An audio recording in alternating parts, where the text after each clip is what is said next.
So ladies in long distance relationships, get in here, let's talk.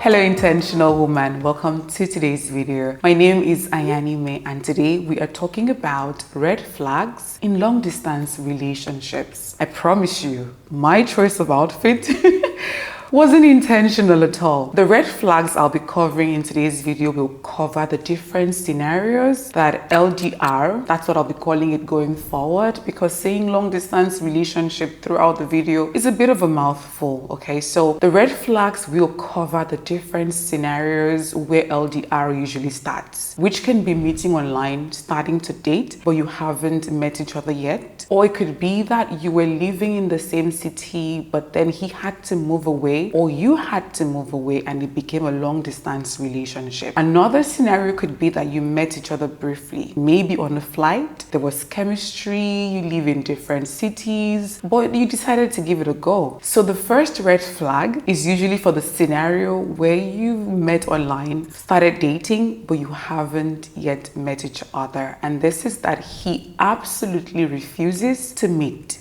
When you meet somebody online and you start dating the person, it is so crucial for you to meet in person because phone chemistry is different from face-to-face chemistry. In the past, I have met a man online, enjoyed our conversation over the phone, fantasized about how wonderful it would be to be with this person. And then when I meet him, it's meh, you're like, no, this is not gonna work.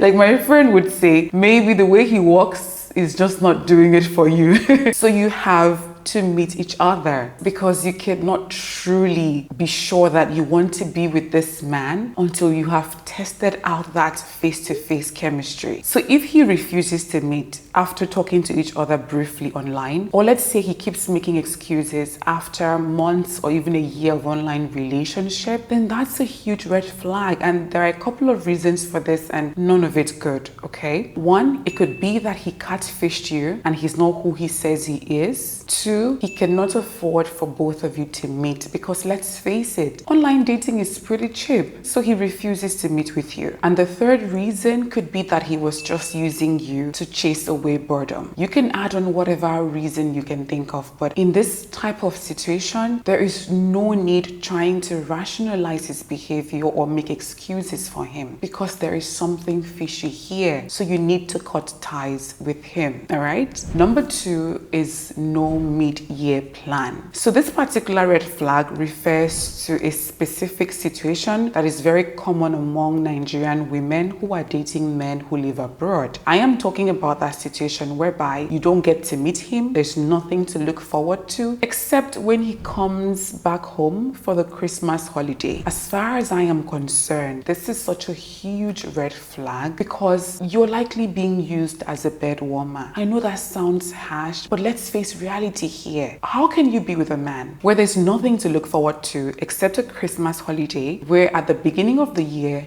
is gone? The common excuse is usually, oh, it is not easy for me to get a visa to his country of residence. But guess what?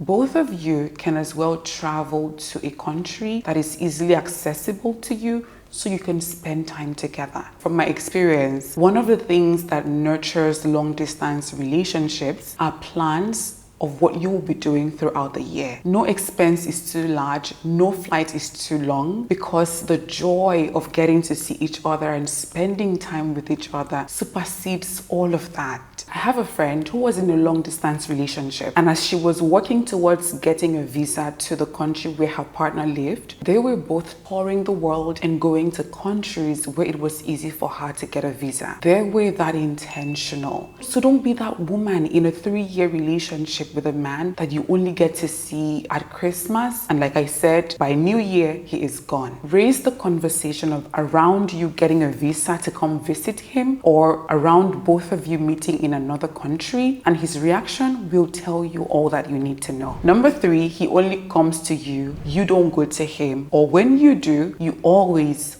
stay in a hotel. So I have to say that there's an exception here, and that exception is if you are traveling to meet this person for the first time, which I usually don't advise. But if you are doing this, then staying in a hotel is a smart choice because your safety is important. That's not what I'm talking about here. I'm talking about a situation whereby you frequently travel to visit him, but every time you do, you stay in a hotel.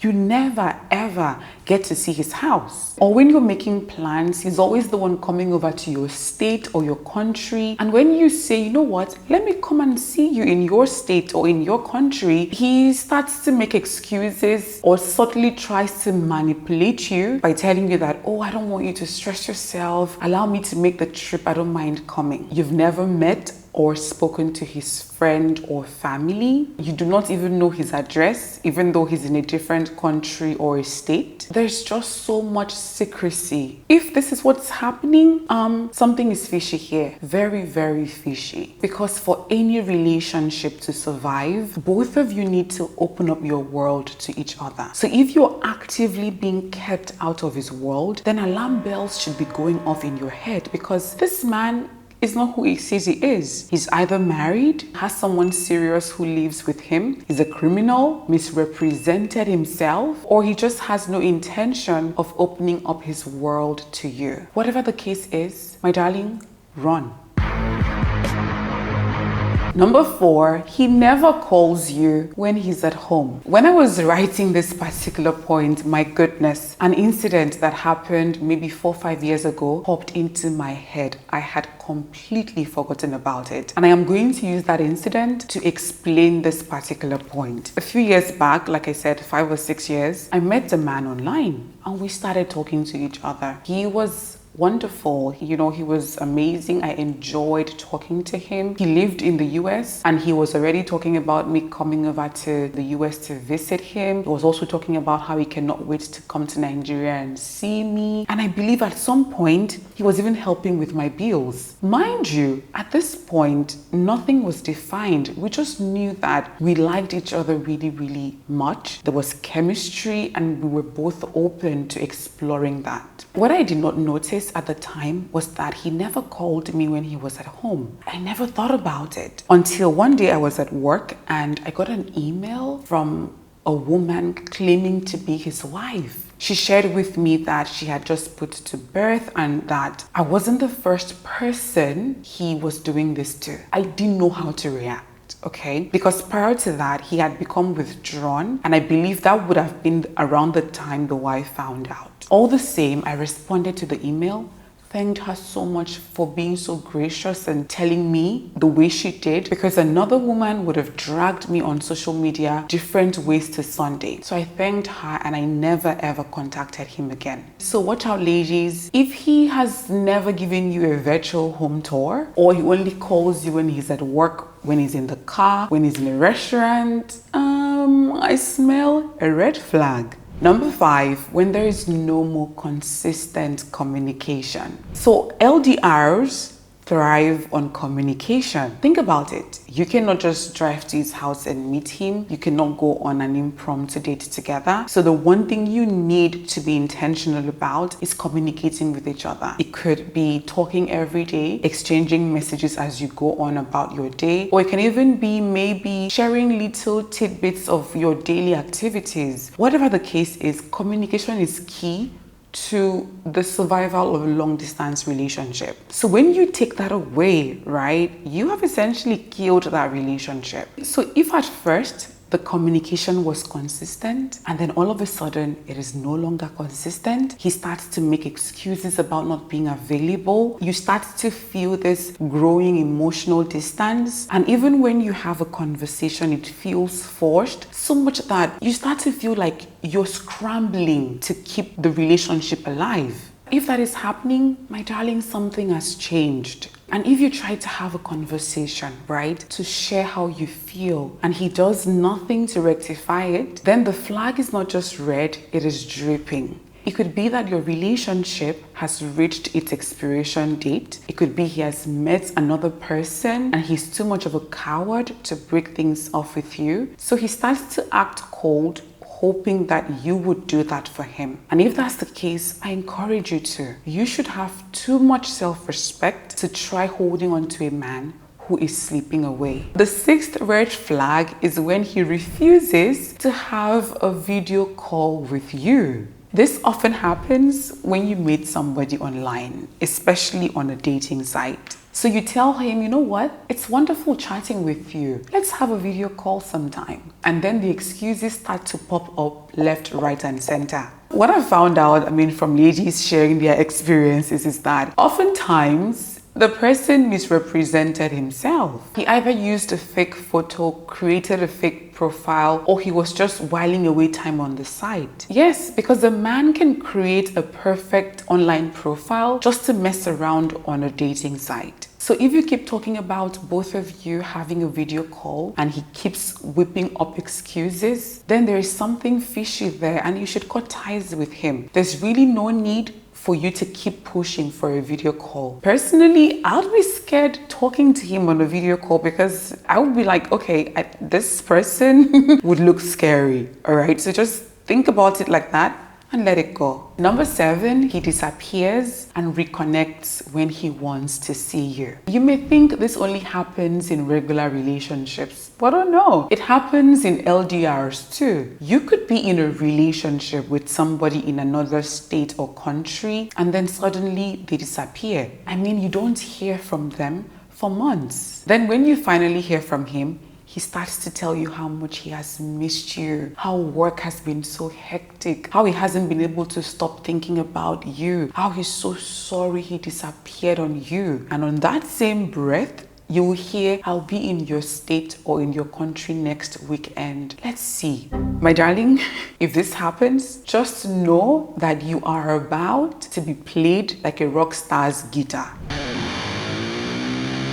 You may think I don't know what I'm talking about. You may be so emotionally involved that you try to make excuses for him. You try to rationalize his behavior. You just want to reconnect with him and see how things are. I get it. But you need to be emotionally strong. And instead of doing that, do this. Tell him that you appreciate him reaching out to you, but that you are not available, you're not around, you traveled, and that he should have a great time when he gets in. I promise you, after that trip is over, you will not hear from that person again. Don't make the mistake of going to see such a person because you would likely be wined, dined, and seduced into his bed for the duration of the visit. After that, he will disappear again and probably reappear when he's back in your town. That's a circle no high-value woman, no intentional woman, no woman with self-worth and self-respect wants to get stuck in. All right? Number 8, you are unsure of where things stand. So the beginning of a long-distance relationship can be really exciting. You talk to him every day. You tell him everything that is happening with you. You start to make plans on when you are going to see each other, what you're going to do. It can be intoxicating. All this usually make that waiting process before you get to see each other a bit more enjoyable instead of tedious. But then something starts to happen, right? Months pass and no single plan has panned out. You start to realize that everything so far has been words with no action to back it up. He could be saying he's coming to visit you, but he never follows through. Unrealistic promises repeated over and over and over. And as this happens consistently, the excitement you felt starts to die and is replaced with uncertainty. Uncertainty about his intentions, the plans that you made, and even where you stand in his life. The worst is when communication also diminishes, making you anxious and fearful. Don't ignore those feelings, okay? Because they are an indication that something vital is dying in your relationship. And for you to feel this way, that means his behavior has changed. This man is no longer intentional with you, because if he was and things were going according to plan, your emotions would be more positive than negative. So immediately you start to feel uncertain, it is not just a red flag, but an indication that you need to evaluate why you feel this way so that you can make the right decision for you. The ninth red flag is that he is excessively possessive, jealous, or controlling. Again, people in long distance relationships also experience this. I'm going to use my past experience to actually explain this point because there was a relationship that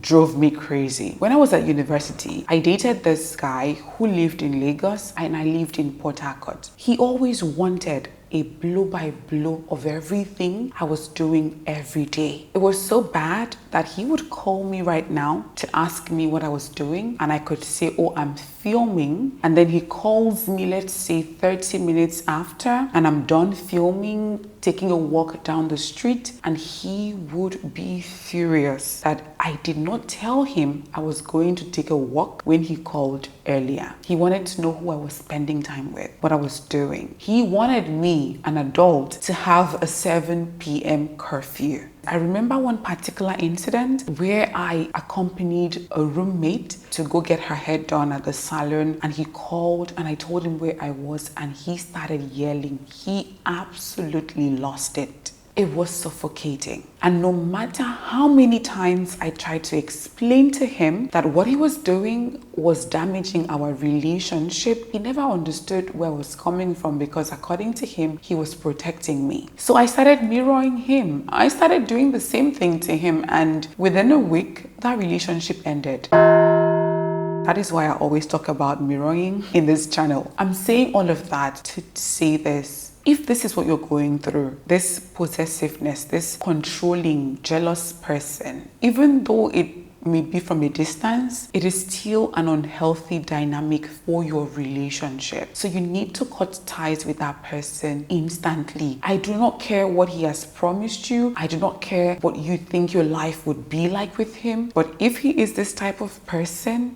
trust me, it's not worth it. Okay?